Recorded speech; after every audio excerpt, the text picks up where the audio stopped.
আসসালামু আলাইকুম। আমি ফাহাদ বিন হালিম, আইএনডিআর এর পক্ষ থেকে।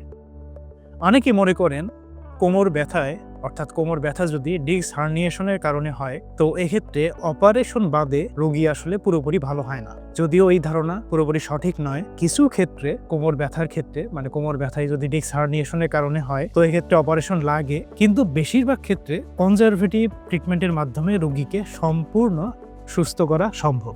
কখন সার্জারি ভিত্তিক মতামত জরুরি? যদি রোগীর দুই পায়েই দুর্বলতা থাকে, রোগীর বাওয়েল ব্লাডারের কন্ট্রোল না থাকে, দুই পায়ের মাঝখানের দিকে যদি অনুভূতি একদম কমে যায় বা অবশ ভাব থাকে, যেটাকে আমরা স্যাডেল অ্যানাস্থেসিয়া বলি, এবং তীব্র ব্যথার সাথে যদি জ্বর এবং ওজন কমা থাকে, তাহলে এগুলোকে ইমার্জেন্সি হিসেবে ধরা হয় এবং এক্ষেত্রে সার্জারি লাগতে পারে।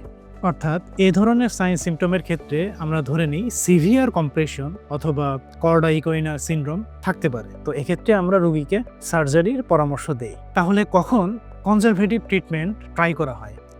যদি রোগীর ব্যথা থাকে কিন্তু পায়ে শক্তি মোটামুটি ভালোই থাকে, পায়ে ঝিনঝিন বা কিছুটা অবশ ভাব থাকে, কিন্তু এটি দ্রুত খারাপের দিকে যায় না, দৈনন্দিন কাজ পরিবর্তনের মাধ্যমে ব্যথা কমানো বা পরিবর্তন করা সম্ভব হয়, এবং এমআরআই রিপোর্ট বা অন্যান্য রিপোর্টে যদি দেখা যায় যে সিগনিফিক্যান্ট হার্নিয়েশন আছে কিন্তু ক্লিনিক্যালি পেশেন্ট স্টেবল, তাহলে এক্ষেত্রে আমরা কনজারভেটিভ ট্রিটমেন্ট ট্রাই করি। এ ধরনের ক্ষেত্রে physiotherapy, biophysical therapy, exercise programme, posture correction এবং লাইফস্টাইল পরিবর্তনের মাধ্যমে রোগীকে সম্পূর্ণ সুস্থ করা সম্ভব।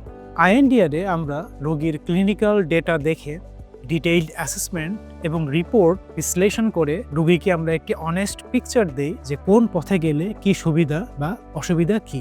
অর্থাৎ স্টেজ ওয়াইজ আমরা রোগীকে সেকেন্ড অপিনিয়ন দিই।